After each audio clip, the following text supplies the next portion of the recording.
to the Beach House with Mo and Steph. Come on in, pour yourself a drink, and join us out on the deck as we inspire, encourage, and empower one another to live authentic, audacious, above only lives. It's all right here at the Beach House.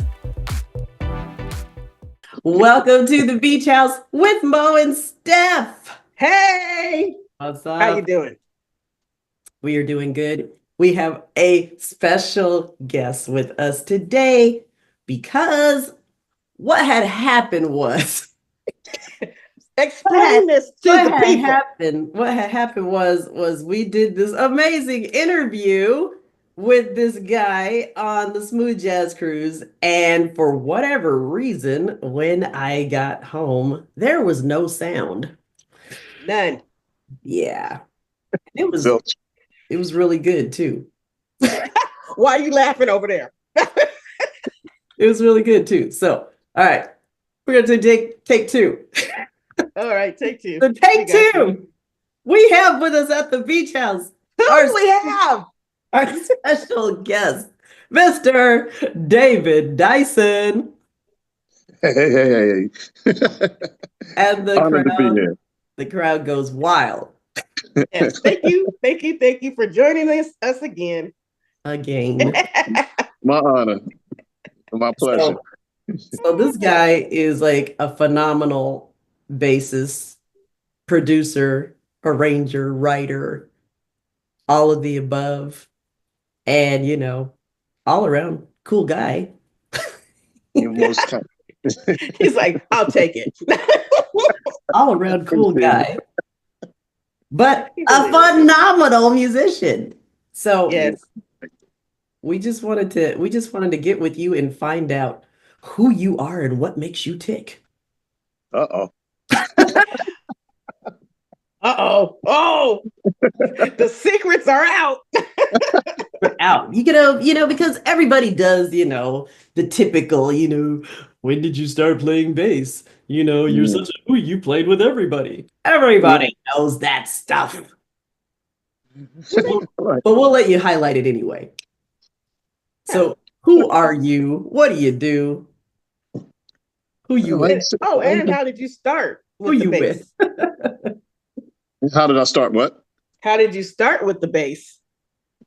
I had a love for the bass first. Just listening to music. So I gravitated to music. Period. On my parents' records. And then when I would go over my godmother's house, I would tape all the music I didn't have at home on cassettes, and then so it was like that. I go to my relatives' house and tape all the stuff that I didn't have, and shoot, I would spend more time listening to the music than I would with the with the family member I'd go over there to see.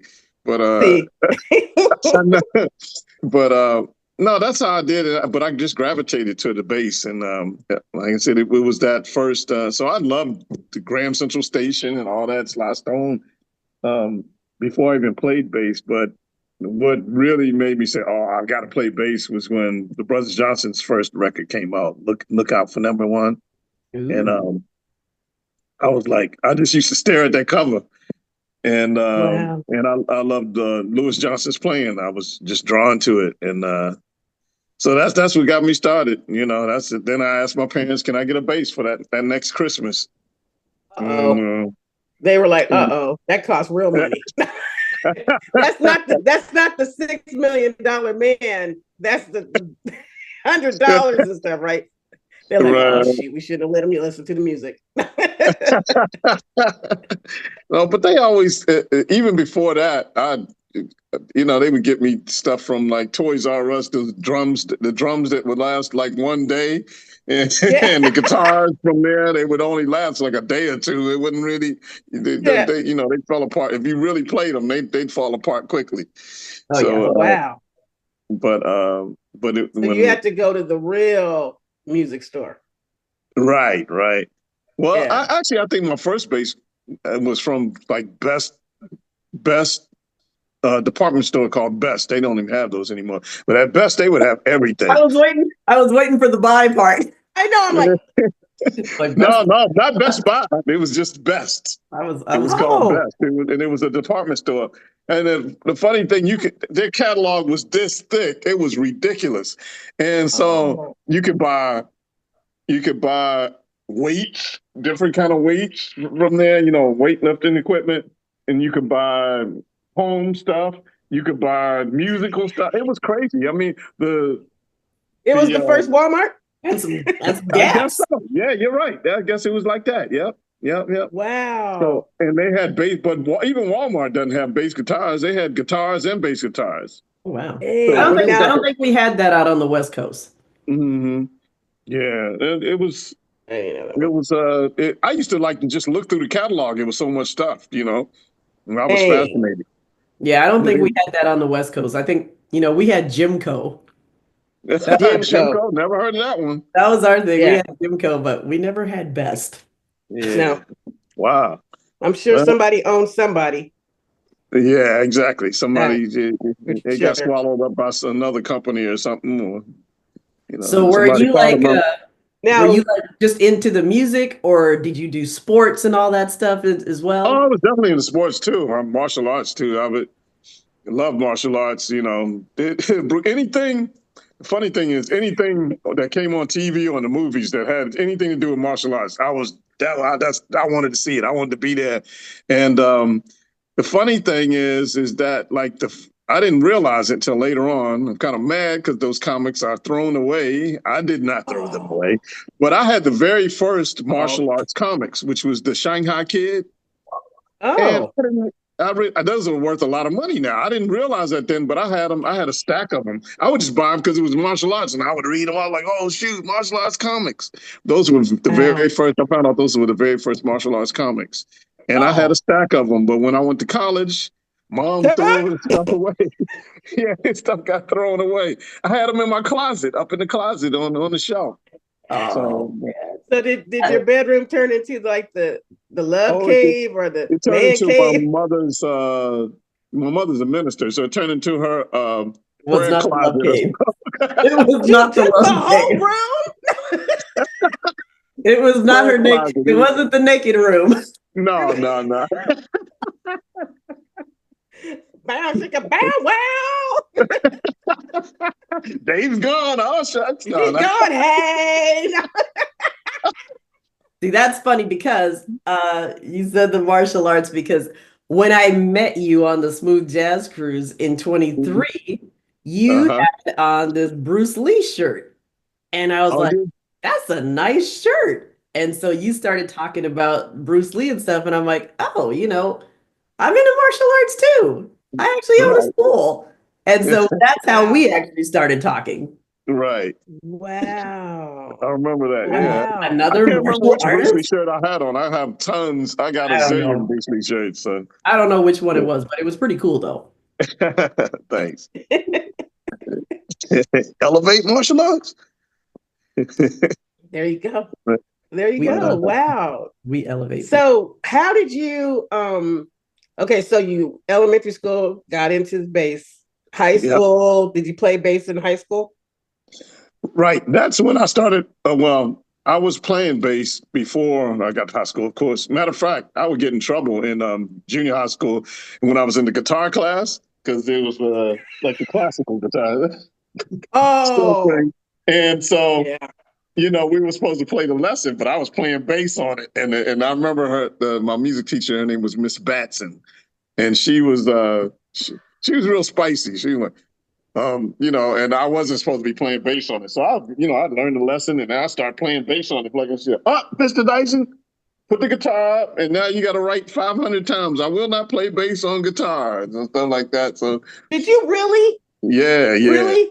Like what's his name? Willie in Little House on the Prairie. Right? I don't know.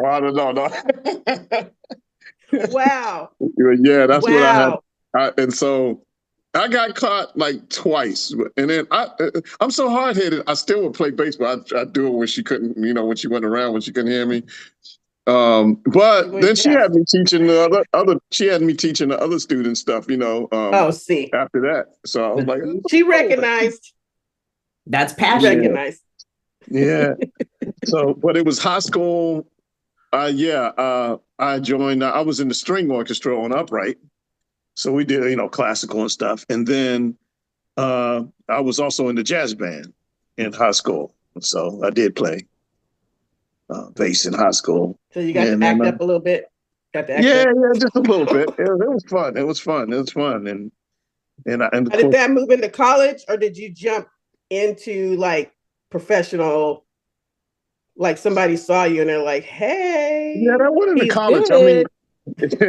Well, I mean, I was doing like gospel studio recordings since I was 14. I was doing like every weekend, I was going out to Clinton, Maryland to this house that had a studio in it, and they had gospel artists to come in there to record and stuff. And so they would hire me. They would get me for real cheap, man, because I was young, so I didn't know. I was like, all right, cool, that's great. I'll take $40. Like anything is good. $40? Well, Yeah. back then, though. I know. That could buy a lot of candy bars. Hey, yeah, shoot. I was hustling, Jack. I was doing that. I was cutting grass. I was babysitting. I was selling Krispy Kreme donuts. I saw my older sister doing it. I was like, oh man, I can make money and eat some donuts. Yeah, I'm doing. Let's do that. I did a local paper at the time. I was hustling. So when did you know that, hey, I'm good at this? I think I could actually, make a career out of this thing. Pretty much when I was learning everything that I liked, like if it was a bass line I liked, especially with, Larry Graham and stuff, I would learn. I was able to pick up the lines quickly.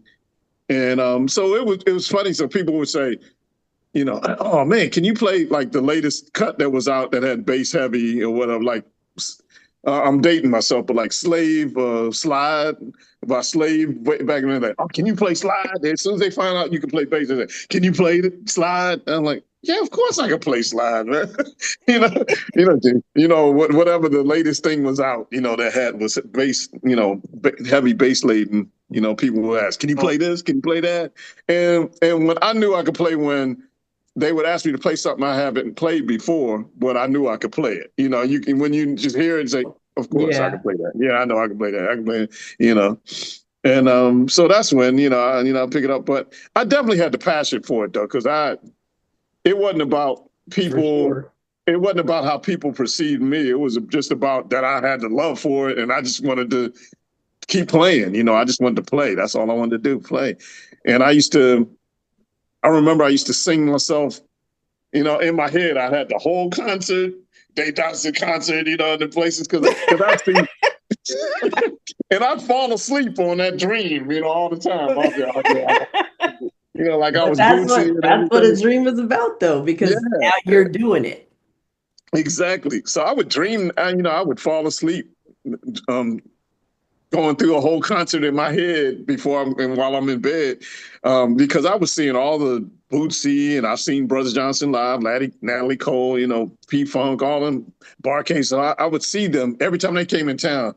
That was my preference. I didn't care about Christmas gift. I wanted the ticket to go to see that concert, Oh. And if that could be my ticket, if that could be my Christmas present, great. And so every year I wanted tickets to go see P-Funk or Larry Graham or whoever was in town, But my favorites were P-Funk and, Parliament Funkadelic and Earth, Wind and Fire. So I wanted to see them when what parent? Anything with Bootsy. What'd you say? What parent went with you? No, neither. My older sister. Neither? It was just me and my older sister. Hey, back in the day, it was different. When we lived in deep Northeast DC, it still blows my mind. We lived off of Luzon Avenue, across from Fort Stevens. Of course, you wouldn't know what that is. But to go to elementary school, we had to cross over a military highway as kids to get to the school. And I was like, wow, dang, we used to do that as kids, and our parents trusted us. And my sister was like 8, and I was 5. Basically, that was like walking through South Central for us. Yeah, serious. And then when we moved to Hyattsville, same thing. We walked far to go to school. I mean, we didn't have any major highways, but crossing over streets, and it was a good walk. I was like, dang, we used to. They were straight Little House on the Prairie, ain't it? Oh, snap. Okay, well, I'm glad you're Walk still through the alive. woods, down the road, around the corner. Right. You start thinking about when people start missing and stuff, because I know there was there was some kind of there was some kind of serial person that was getting everybody with the name Denise in it or something like that. I was like, what? And he's like, that was my sister's name too. Yeah, there was some crazy stuff going on back in the day. Yeah. But it's like we Wow. didn't care because we were kids back then, so it didn't matter. Yeah. Well, we cared about it a little bit because my older sister's name, her middle name was Denise. So he's like, Just don't tell him your middle You're name. like, so when you get mad at her, you're like, I'm gonna take you out on that street. Yeah. Like, But you it's know, like, go for a walk. but I love that you said though that you would visualize it and dream about it, because it's like the coach in me just grabs hold of that, because whatever we can see in our mind, whatever we can conceive, that's what we can turn out to be. You That's just right. hold on to it.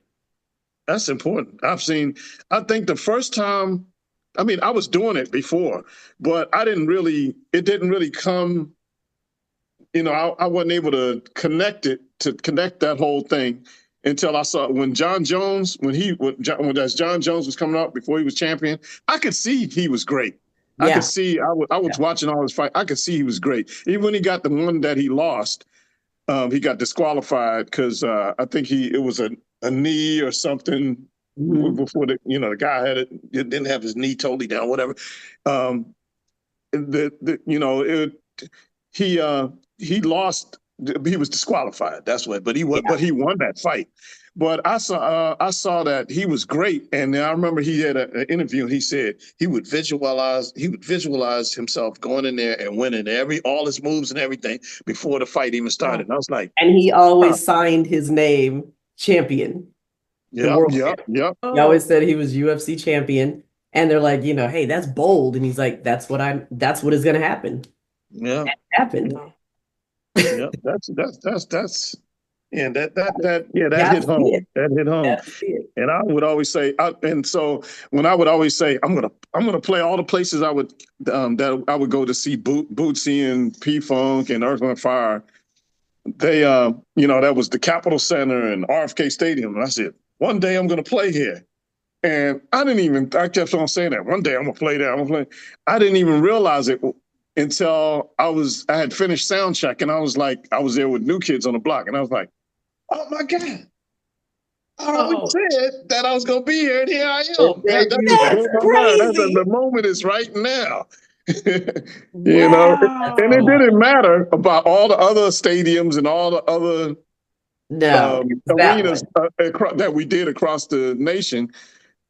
That the fact that in my vision, that was it landmark for me, the one that was in my town, the Capitol Center. That blew my mind. Wow. I had a moment like that because I had this picture on my vision board, and it was like these big old rocks and stuff, these big old rock formations. And I was in Cabo San Lucas on this little boat, right? On one of those little boat rides. And I'm like, where have I seen this before? This looks so familiar. And then I realized that was my picture. Wow. That was my picture. Those ruins in Cabo San Lucas. Right. Wow. This is my picture. Right. So it's like, whatever you're looking at, whatever you're focusing your attention and your mind on, you can have it. Manifest. You can have it and be yours. Yeah. That is amazing. I love that. I love that. Yeah. Absolutely. Now, how did you graduate from that to playing like you are now, backing up all these people on a cruise? Well, I of course, then I got married and had a kid, and it's like, okay, now, so then my wife's like, okay, and I got a call when New Kids were coming back, when they were going to go back out for like 8 months or something. I got 2 calls, and the other one was like, I think Will Smith, it was a Wild Wild West tour. And I was like, And so she was right there. I said, so, so she's like, how long? I'm like, 8 months. Like, oh, 8 months? Yeah. So I was For like, real? and I said, no. I said, well, so I had to pass. But I never regretted it. But the thing is, the transition of it, it's the transition that I was really thankful of. So I was like, all right, well, I guess I'm gonna have to try to, make that same money, but not be on tour all the time. But so the transition was easy though. I was doing a lot of spot dates. I just started doing spot dates with people. Let them know I wasn't on the road. I wasn't on tour. So I was doing a lot of spot dates, like this weekend with this artist, this weekend with that artist, or 2 weeks with this artist and 2 weeks, and I did some small tours like with Michelle and David Cello and stuff, but those, they would only be like 2 weeks or 12 days and this that Jazz Attack tour 2 weeks, 3 weeks, so it wasn't so bad. Those were the longest that I was allowed to be out away from. I mean, she was like, you better get you your gotta be behind around back for these here. kids, but it wasn't just one sided because I wanted to be around for my kids too, and I'm glad. On the other hand, me being a musician afforded me a lot of time to be with my kids because, while the wife was working, I was at home and, we going out. I'm taking them here and there with me into the studio and then taking them, I was able to take them. My daughter was great too. She was great at the movies too. She was quiet. And then anytime she was Nice. she was quiet in the movies, but I always dreamt of before I had kids, I wanted to watch kung fu movies with my kids. So, my daughter was the first one. We still watch kung fu movies together. Wow. And we watch a lot of anime and stuff. My daughter loves anime, manga stuff. That's her forte in art.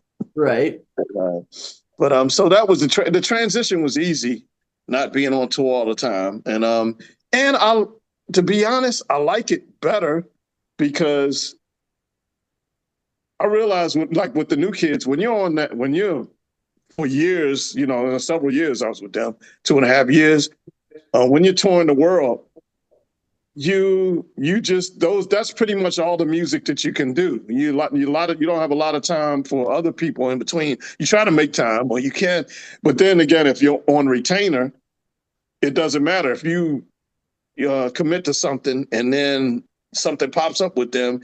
You have to not commit. You have to uncommit to what you committed to outside of coining new words here. Yeah. And so and I don't like doing that. If I commit to something, I don't like to hem people up at the last minute and say, oh, you know what, I can't do this, Right. And I hate doing that. So that's a bad, because that's your reputation, right? And when you have to, and people do, you do that too many times, people are like, nah, because he'll say he could do it, and then the last minute something else will come, and then but that's where some musicians do that. They'll have a gig that pays more or something else and then they'll say, I can't do this. And then you piss that on, they spread that. Mm-hmm. So in the corporate world, you have, you have the ex-corporate jobs to check up on when you want to check on a worker. Like, oh, so how'd he do? Well, he came in late all the time, or he did this, or, well, in the music world, all you have is the artist that you played with and people, so because I recognize that, sometimes I'll check up on artists. Like I remember when Rick James asked me to play with him. I was in LA at the House of Blues with Michelle and David Cello. And I was leaving out in the parking lot and Rick James pulled up in his truck and Tina Marie was in the passenger seat. And he said, yeah. And he said, hey man, I love what you're doing. Hey, listen, let me get your number and stuff. I got a tour. That was like his last tour. The last tour, because he had gotten out of jail and everything, and this was his last tour he put together. And he said, "Yeah, I'd love you to play on my tour and this that." So I gave him my number, and I immediately started checking up on him. And I knew the guitar player that used to play with him. And like the brother just got out of jail. He said, "Do not do it. Don't do it." I started checking with other people. Don't do it. Don't do it. You might not get What? paid and all kind of stuff. So I was like, You nah, I don't don't get have time paid. for that. He Yeah, might get arrested again. yeah. Oh my So I was like, God. nah, never mind. I'm good. But that's Thanks, integrity, though. James. Yeah, I would have loved to play with him just because I'm a fan of Rick James, Because but the legend. I don't want to. I don't want to hate. I don't want to. I don't want to dislike you for being a fan, and then you're not going to take advantage of me by not paying me. Come on now. Yeah. I don't. Especially after you took time away from your family and all Exactly. that. No. Exactly. Yeah. Because that balance is important. I mean, integrity is everything. Absolutely. It's like you have to have that. Absolutely. And what I remember we talked about balance before on the vote about, and it's a hard thing. And it's and I remember I said it is it's easy to say, you have to keep a healthy balance of everything, and you have to it's impossible to have everything balanced. It's impossible, but you can do your best. And the most important things, you make sure you put in enough time for them. Because it's something falls by the wayside. Something's going to fall by the wayside, and not that you may not do it anymore, but that you may put less time into that to put more time into this. You know what I mean? Yeah, because everything falls in seasons because you're going to have different things that are weightier at times than in other times. So you can't have a complete 50-50 balance. Something's going to be more priority at some point, and you got to let things go at some point. Absolutely. And you can just, say, look, I'll make up for it. I mean, even on the small scale of things, like my daughter's birthday. I'm like, look, I'm not going to be in town for your birthday, but look, we can celebrate before, we can celebrate after. You make up for these things. Oh. And my daughters, I mean, our kids, they're easygoing. One of my sisters, she's like, has to be on that day. She's funny. Oh. It was Christmas morning, I'd always take my time because I knew she couldn't wait but we couldn't, we had to go to church and then we had to eat breakfast. Then we could open our gifts. And my youngest sister, she would always, come on, boy, hurry up. And so I would always take my time just to get on her nerves. So she's one of those traditionals. That's traditions. Very. She still watches the old black and white movies and all that stuff. I mean, she like that, real wholesome type. She's like, and then she, she's black and whites are good sometimes. The black and whites are good. Oh no! I don't. Hey, I don't. Fall for listening. No. Some of that old school stuff is good, but she on her birthday, and shoot. You can't miss her birthday. Don't miss her birthday. She wants to celebrate on her birthday, and she wants acknowledgement on her birthday. Thank you. Oh, okay. Yeah. So now, I would like acknowledgement on my birthday. Of course. Okay. Now there's the people now that are getting into the whole birthday week and the birthday month and everything. It's like, okay, take it back a little bit. I forget I have a birthday. So. I agree with you, though. Yeah, it should be on the birthday. But yeah. And then you have the people that are like, well, you were only born once, like Prince. We don't do birthdays. But it's like, there's nothing wrong with acknowledging the day that you came into this earth.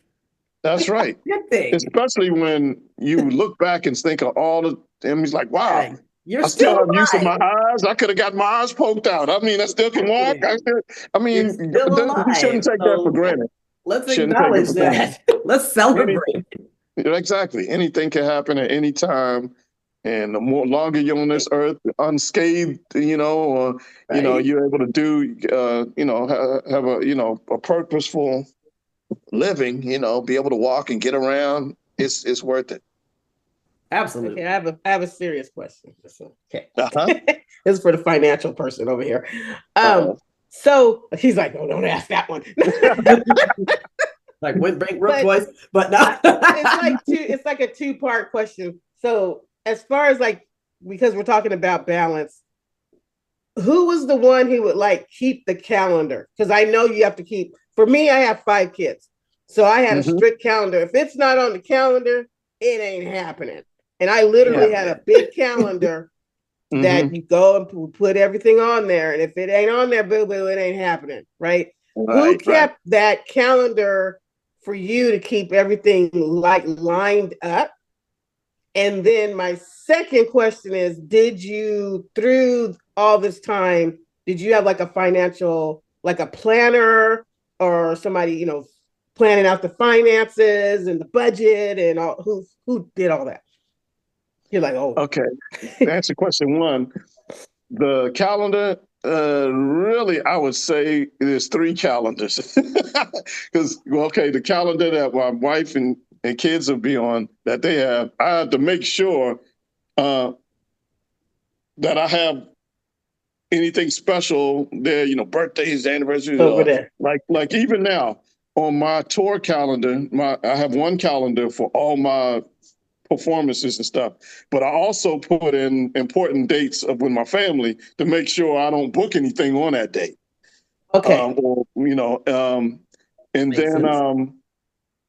but then we have the family calendar, which The which is just, sister's calendar. all I do is move over the important things and put it over here. I was like, okay, I can't do that. I can do that. I can do that. So I put the important things, the things I put those on. Like my son just got his football schedule like last week, Oh. and so I was putting out say, okay, I can do these 2 dates, but I can't. Like this year, I can't do.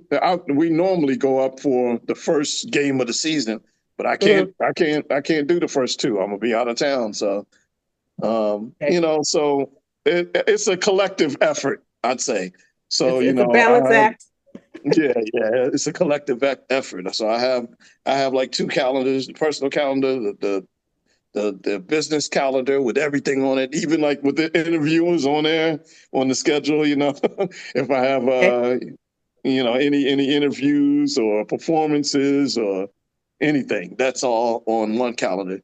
And then, but they just have, the family calendar is kind of loose. It's just whatever is important, doctor's appointments, whatever, the football You're like, game. yeah, you keep those. Now, is that the same for the money?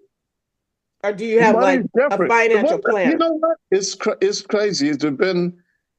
Uh, it's been going through different phases. Because I remember we went early on. We went to a financial advisor. And we did some investing and lost a lot of. We lost a lot of money in that investing. In stocks.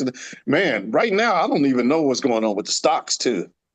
They're Mm. The low. stock market's gone. If you're in it, it's a good time to buy it because stuff Yeah, is low. But yeah. it's a You're right. gamble. Buy low, sell high. And But I mean, like the basic, like credit card, like, basically, you know what I yeah. mean? Well, The here's family like basic. I. It's like and it's been it's been working pretty much. She just has a car, maybe the uh water and electric, and then I take care of everything else. The house, the uh So cable, you guys got a team effort going yeah, on. That's yeah, good. yeah. And the Well, I'm other asking cars, that. my son's car, my car, it goes on and on. Yeah. Well, I But asked that because I find like, because a lot, like the other performers aren't around a lot or at home. Like you said, you balanced out your performances, like not going on the 8 month ones. And I mean, I can't even imagine somebody being gone 8 months. You're like totally not even yeah, I wouldn't collaborating. want to. But You know, financial, I could see it just blowing up. So it's just like, how do they balance that, all that life stuff and financials and stuff like that? So you guys seem to have a good system, so that'll work. yeah, it's been good. It's been good. I mean, it's been working out nice, and in a shoot, there's been some times where some things that got hit hard on this or that, and I needed some from her. She needs some from me, but basically, we no problem. Magic. Boom, boom, boom. Yeah, All right. it's been no problem. No, Well, what's So, next on your agenda? He's like, oh, wait, I don't have my well, calendar. yeah. Like, let me bring up Actually, calendar. I've got like when I finish this, I gotta go over some music because I got hit by Frank McCombs because he's got a show coming up, and up for Capital Jazz Fest. So I'm gonna play with Frank McCombs Capital Jazz Fest. But probably the next thing is Secret Society local group. We have a brunch this Sunday. So this will be the first Friday, Saturday. I'll be off this weekend for a good while. So, but I got a lot of stuff. I want to take care of my taxes. I'm going to use this time to knock off a bunch of stuff before I have to head right back out, because I got dates through with Walter Beasley and Eric Darius and Piece of a Dream pretty much throughout the end of the year. I love Eric Darius. I just do. His show is high energy. Good brother too. His show high energy, and we were laughing backstage because we just finished in North Carolina, Charlotte, North Carolina, 2 days, and then flew back the next morning, played church, and then went to sound check for Ronnie Laws in Baltimore, and we did Ronnie Laws show. So that's why I was just so beat up. I'm like, all right, I'm tired, lack of sleep. Now I can relax and knock off some things. I was out raking some leaves yesterday. My pops, hanging with my pops, But I'm gonna do some music today, and I'm looking forward to it. Got songs on Peter White's new record. I wrote a song I wrote with him, and then a song I got a song on Jeanette Harris's record, because that's going to be released this. Is it this weekend that her record's going to be released anyway? And it's going to be the first radio single. So I'm excited about that. Okay. So I reached my little quota. Now I got to double my quota for next year, because I was like, all right, I wanted at least to land some. I wanted to land at least 2 artists, some new songs this year. So now I got to make it 4 next year. I mean, maybe that's shooting low, but I just know I'm jetting all over the place, so I haven't been able to do a lot of writing. But okay. As much writing as I would like to, because I'm out a lot. Yeah. But I have a lot of dates. Like I know I'm doing Sea Breeze. I know I'm doing Burke's Jazz coming up with Marcus Anderson and Julian Vaughn and Kenny Lattimore. I would love to do Sea Breeze. I keep seeing that, nice. And it looks so fun. It's nice. It's nice. I do a lot of walking. A lot of walking, but it's beautiful down there. Yeah. So that's it that I could think of now. See, then after I get off the interview, I'll be like, oh yeah, I should have told him about that. I should have told him. Who haven't you played with that you would love to play with? Well, unfortunately, they're not here anymore. The people I already wanted to play with, like Wayne Shorter and Miles Davis. And I got the call for Wayne Shorter one year, but I was on the road. I was overseas with somebody. And when he was auditioning for that record, I meant to tell Marcus Miller about that, because Marcus ended up producing that record and playing on it. It was killing. It's called High Life, the High Life album. So around that time, but that was my one chance to get with one of the people I really wanted to play with, but I couldn't. I was on the road. Like I said, I was committed to one artist, so I couldn't, what I want to do is I got the chance with Wayne Shorter, so bye. But yeah, that one hurt me. I would have loved to done work with Wayne. I love his work, love his music. But let me think. Anybody? I have to think about that. Like, I want to play with Steph. I got to play with George Duke. That's one of the ones I wanted to play with. I got to play with him for that. What you laughing at? That's crazy. I want to play with. That girl is crazy. You say you want to play with who? Yeah. Herself. You can play on my latest cut. On her album. There's a lot of great artists out here. I just have to think. But I mean, I pretty much play with a lot of the great ones. I played with everybody. No, I mean, I'm sure there's more. I just can't think of them right now. When you're just that good. I'm glad I'm glad Frank called, because we played together, but not really. We did an all-star show in Barbados, and it was Kurt Whalum and it was Frank, and it was a bunch of artists. So we did some, and then it was a Christmas show, like all-star show, and we did some Christmas arrangements and this and that, but I didn't get to do Frank's set, so I'm looking forward to that. Now you said Barbados, like stuff like that's far away. Do they pay to get you there, or do you have to yeah, pay to get you absolutely. there? They pay for the flight, and they have hotel arrangements. Yeah, take care of hotel arrangements as well. And And that's yes, for all the artists, like yeah, all of them. yeah. What? Mm-hmm. And you get a Oh, paycheck? absolutely. Yes. Oh, Like you think you're not that is supposed to your get paid? paycheck. Like, hey, you want me to be there? You better Yeah, get exactly, there. exactly. And I mean, just like I have a thing with so you know how with the airlines they didn't used to, you used to just get to check your luggage. Mhm. Then they started making you pay for it. Right. Well, I remember I was on the road. I'm not gonna say who I was on the road with at the time, but I was like, why should this be my cost? Because I'm Yeah. I have to bring my bass. I have to Right. check my bass. So Yeah. now this is an extra cost that I'm You need to losing. But pay I for said, it. yeah, that's something that the art. I really feel that's something the artist should pay for.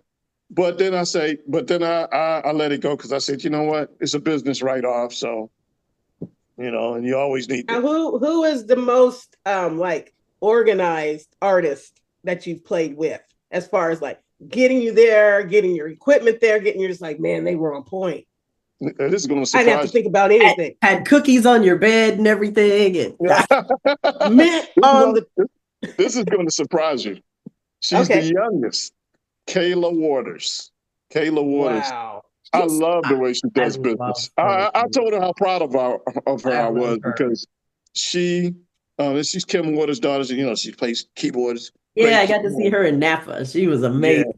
yeah. She's great person, great player. And I always told her how much. And I told, it was funny. It was out at Burke's, and I ran into her father, and I said, "I'm so proud of Kayla." I said, "Man," she does business better than anybody that I've dealt with. And I was That's like, and awesome. he's Wow. the youngest, That's I awesome. mean, and I love that. And I just told her, don't stop doing what you're doing. I told him that's a credit to him. He said, nah, and she didn't learn it from me. I was like, nah, don't even try it. She had to learn it from you, you're in the business. She learned a Wow. lot from you. But yeah, so that's hands down Kayla Waters. Not to slight anybody, but she gets number one. Nice. So they need to take classes from Kayla, everybody. That's what we're saying. I love I that. can't. Yeah, there's nothing that I would have done differently. How you can say when somebody like, oh, I love they do big business, but but it's cool. I can't find any flaws in her business at all. Now, Wow. see that? I mean, that's I amazing. like that. That is a good Mhm. reputation. So Yeah, I'm, Yes. exactly.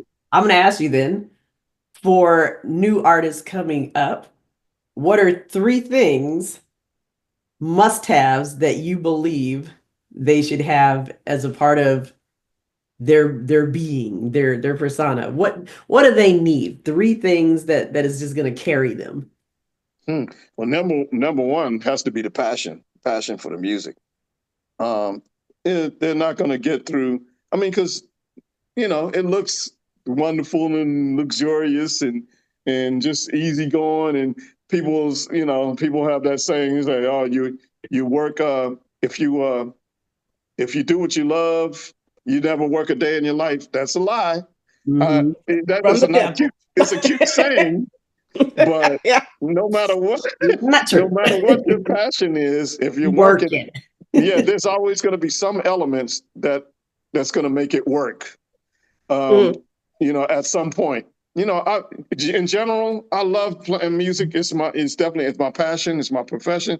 But every once in a while, you have a certain client or artist or a manager or Oh. somebody Oh. or the music itself that you don't like or that they present a hard time for you, or the situation, they're not handling business. They're not taking, you show up and you got no hotel rooms or you this and that, you gotta wait after, whatever. You gotta wait after the gig. You don't Right have a words. ride to the hotel or whatever. It's those are just small things, but there's other things, there's been times when say you finish the gig and then they're like, oh, you know what? I forgot my checks. Listen, I'll pay you Oh. next week, stuff like, Oh.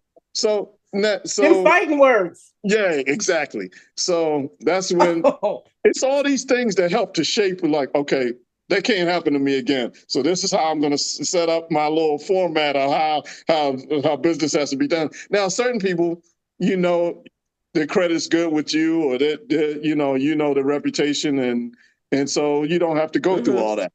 But new people, you know, I mean, I just had a person I did a track for, and they're from where are they? They're out of the UK, and so we had all the business straight, and then they're going to send me the track and then say, okay, well, just create a bass line for such a, hold up. Now this is a whole nother thing. If I'm creating a bass line, now I'm getting some publishing, some songwriting. Now I'm a songwriter. Yeah. So, you know, I'm not brand new. What do you mean Don't create get a it bass line? confused. No. And that happened to me many years ago, where I established the key and everything, and then I had to stop the recording and go in and talk to the producers and the manager and everything. I said, okay, here's my publishing. Now I'm a big part of the song. You didn't have a bass line at all. It was just percussion. Now, and I'm establishing the key and everything. No, I get songwriters, so let's work out this publishing. So put my name on there. Yeah. So I'm sorry, I went off on a tangent, but so no, that's what I was talking about. That's what I was talking about, because those are the things that for a new artist, they need to know that. It seems like there's so much you have to know. They don't know that. There's nowhere to go to get that kind of information. It's almost a hit and run kind of thing. You have to learn through experience, but if somebody can tell you before, you're right. You're right. You got nuggets. It's don't I guess number two is don't assume anything ever. You know, ask. Don't assume anything, ask. Because you know, I've had to go through that. Like, you know, I'm giving another example. I was going to the NAMM show. That's a National Association of Music Merchants in California. It's a big music show with anything dealing with music. You know, there are people in show business that play instruments. They're there. Any company from a company that sells instruments for kids to professional equipment for the stage and lighting and everything. Anyway, so I don't take anything for granted, but where was I going with this? See, that's age. I forgot my focus. I was gonna say that National Music Merchant. All right, you got to cut that it'll part. come back. It'll come back to you. It'll come back. Yeah. You're talking about don't assume anything. Oh, right. So so y'all got me got an old man moment there. We got my focus. Yeah, we can do it. Don't assume anything. Dang, I forgot where I was going with the National Music Merchant. Number 3. Dang, that's a good point too. I forgot it. Dang. I forgot it. I'm gonna come back about 2 in the morning. Back to that one. Come back to that one. Yeah. Anyway. Yeah. But like I was saying, just like they don't know that stuff. And even if they're young, you don't know what to ask or what to think about or what you don't know classes you don't know for what to this ask until you know. I know this sounds stupid, but like, is there classes like when you guys, because Stephanie was in choir and stuff like that, do they teach fundamental, basic, like if you were to go out on the road, you need to look for this, and this, and is there anything out there that there's like a little guideline? Or does that I think there's a class in that Berkeley category? I think there's business classes. There was. I'm not sure if they are but now. For music, though. Yeah, right, music. Right. You know, like Berkeley Music School of Music. They did have business classes, and I had a book for music business to tell you certain things. But the problem is, it changes all the time. It's so much different from when. As far as sales and everything, how you promote, how you because everything is constantly changing. Yeah, everything is totally changed. So it's the reason I ask that is because whenever I'm watching like documentaries on like New Edition, or I mean, I know that sounds, but that's all I got here. Okay.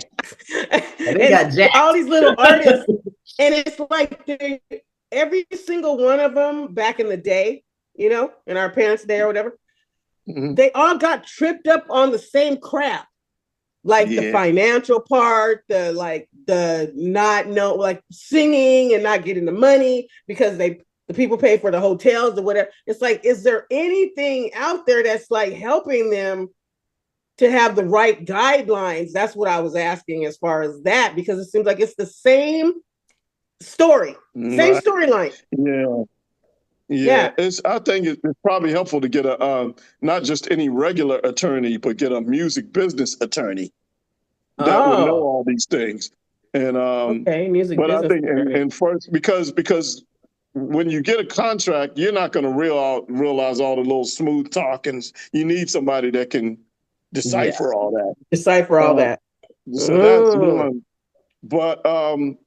But when you establish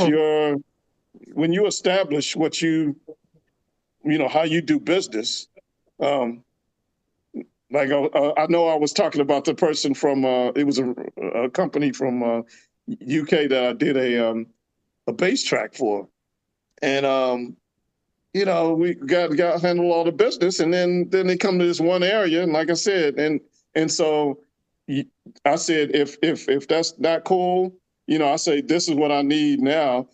If that's not cool, then I guess I'm not your guy, But they corrected it really quickly, but so I would say, yeah, anybody would have to do some homework.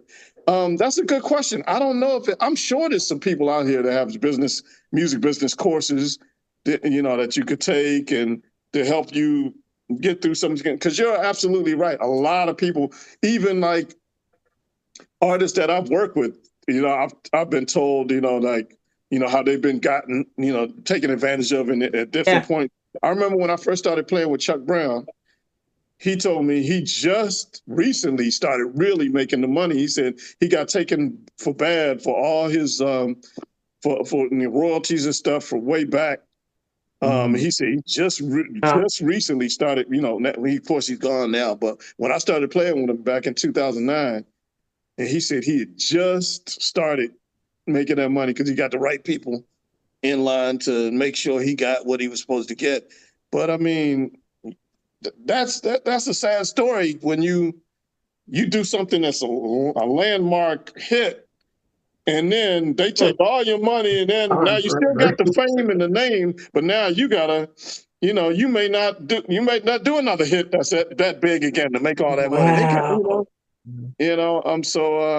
you got to rely on, and most times, it usually doesn't happen like that. You don't keep doing a whole bunch of movies and then do one big hit. Usually it hits, and then everything after that, you kind of riding off of it. You hope to do it well, but you're not. I don't think anything else sold of Michael Jackson's sold bigger than Thriller. I could be wrong, but he sold a lot after that, but nothing sold as that's the one that really, so. Yeah, suppose they took him for bad for just that one record. I mean, and I don't know what his you really have to set up your team. Huh? You really have to set up your team before you get going. Yeah, that's a good side business. Have people, have people to really have your back and reach out for you. You're right. It's going to be some work because you got to keep your eye on the business on how it's changing into you. They have to keep up with it. Their certification. On the business. I miss all those record stores. I just learned a lot right now. I said I learned a lot because I really wanted to know how that worked out, because it just seemed like it was the same story over and over as far as like finances and like all of that part of it. And it's like, well, you're okay, I know you love the music, but it's like you got to eat, right? Well, and you're right. You don't want to. Huge part. Yeah, you don't want to cut off your nose to spite your face. You don't want to say, no, I mean, turn down something that you could, that could really blow you up or do you well, but you don't want to be taken for bad at the same time. And trust me, there's a lot of companies and artists and people that will try to take advantage of you, in one area or another. And so you just got to watch your back. You got to be on your guard all the time. I mean, and then with certain artists, you're like, okay, well, I can let my guard down. I know I'm good. Every once in a while, you got to say, wait a minute. You always got to be ready. Right. Yeah. Right. Oh, man. When you stay ready, you don't have to get ready. Thank you for that info. Yeah. So no doubt. That's right. you've been involved with everything, and you've had an amazing career, which is still going. So what do you want your legacy to be? Man. When Dave takes his last breath, what do you want people to say about you? She said last breath. Say that they learned something from me, and that I inspired them, and that I was a good guy. That's all I care about. You know what I mean? That I was a good guy. I inspired them, and that they learned something from me, and that I contributed something good, something positive. And that even if it's just a smile on your face or something I played, because that's why I got into music. I got into music because I love music, so it's my passion. So I didn't get into music just so I could be on the stage and jump around, because if you see me, all I'm doing is moving my neck, my goofy neck You got the head bob going. It's funny how people approach me with that all the time. He's got the bob going. Neck movement. I was like, okay, he must have seen me on the stage. All right. I'm like, oh, he's into it now, boy. He's into it. Oh, but that's a good legacy. And I wanted that I contributed also to bass playing in some form or manner. I developed my technique, mute picking technique. People, everybody's done something different or something unique, and I realized in music, nobody can do you better than you. Because growing up, I wanted to be the baddest bass player ever. I realized after a while, I'm like, you can't. That's impossible. There's always going to be somebody that does something better than you. There's always going to be a great player. And it's just, it's not a bad thing to reach for, but the pinnacle really should be, I figured out that should be the best you could be. Yes. And nobody can, I remember at one time, Marcus said in the interview, Marcus Miller, it's if there was a list of 10, the top 10 Marcus Miller sound-alikes on bass, he would come in like 7th. He said something no! I thought that was funny. Meaning that, but he realizes that nobody can do him better than him. You know what I mean? It's always evolving, but he's always going to be him.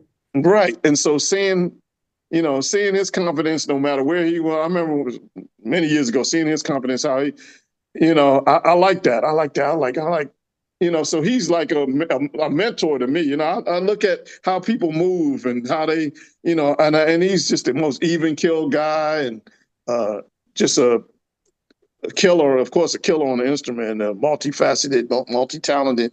So, I try to follow in his footsteps in certain areas that, as much as I can. Because I love the way he moves. And then, but I've learned a lot from him, just while watching. I learned a lot from a lot of, great players, even like Nate, that's on the boat, Nate Phillips. Yeah. I grew up learning his lines when, way before we were friends, before I even knew him. So it's an honor to be friends with somebody that's, a legend now that I can learn from. And then to find out that they're just the coolest guys in the world. They're the cool. Bass players are always the coolest. I'm sorry, everybody else. The bass players, because there's no in the bass world. I'm sure there is some, but yeah, there definitely is some, but not as far as like in the other instruments. There's a lot of there's gonna be some hating in there. There's some haterade in there, and different, people jealous and stuff. But it seems like the bass players are the ones that really stick together. And I've noticed that the bass players are the coolest. We really support each other. The drummers are pretty cool too. They are. I'm not saying they're not cool, but I just noticed with the bass players. Bass players are cool. I don't play the drums. Most supportive. They cool. They cool like that. They cool like that. They cool like that. Right. Cool. Well, Dave, I really want to just say thank you for taking time out of your day, because you did already take time out of your day for us, but this was better. I think this interview was better. Oh, thank you. Thank you. Yeah. Hey, but the only thing better about that one is I got to be with y'all in person. Yes, that was fun. And two, that candy you gave me was good, Jack. Wait, I gotta hook my guy. You ain't getting another gift bag. Don't be See, I messaged him and I said, "What kind of candy do you like?" And he's like, "Well, I like all kinds of candy." And I said, "Well, give me a specific." And I said, "And don't ask why." And so I had no idea. Don't ask why. So he gives me this list of candy that he likes. And so I said, well, if you ask, I have to kill you. So don't ask. But and the funny thing is like, I went out like just before we left for the cruise, and I went out with my son and I said, yeah, I got to pick up some candy for Dave. And so he's like just grabbing stuff, putting it in a bag. He's like, yeah, you should get some of these. You should get some of these. And by the time we got out to the checking, the thing was full. Dude, you got like Halloween well, hey, he's going to be on there for 2 weeks. Why not? Let's go with it. I loved it. It was it's one or two of them, the little square thing with the caramel and the chocolate. I'm like, man, oh yeah, the little Ghirardellis. I was in there, yeah. I was like, from Bucky. Bucky candy. Yeah, it's like I didn't even have time to go by a store. We just drove by Bucky's and just filled it up. I'm a fan now. Oh, Bucky's is that did it, Steph. Right Bucky's there. is bomb. Bucky's is bomb. My brother, he like rides his motorcycle everywhere, and like he's literally gone across the country with his motorcycle. Mm-hmm. And we were telling him about Bucky's, and he's like, "Yeah, truck stops are all the same." And so while he was out here for my daughter's wedding, we had him go by Bucky's, and he's like, "Okay, this place is amazing." Yeah. I've been in once. I've never seen a Bucky's. This place is absolutely amazing. It has everything. Yeah, it is huge. I've been to one I think it was in Colorado. Mm-hmm. I think it's one in Colorado, up in the mountains somewhere in Colorado. We stopped, and I was like, wow, this is pretty cool.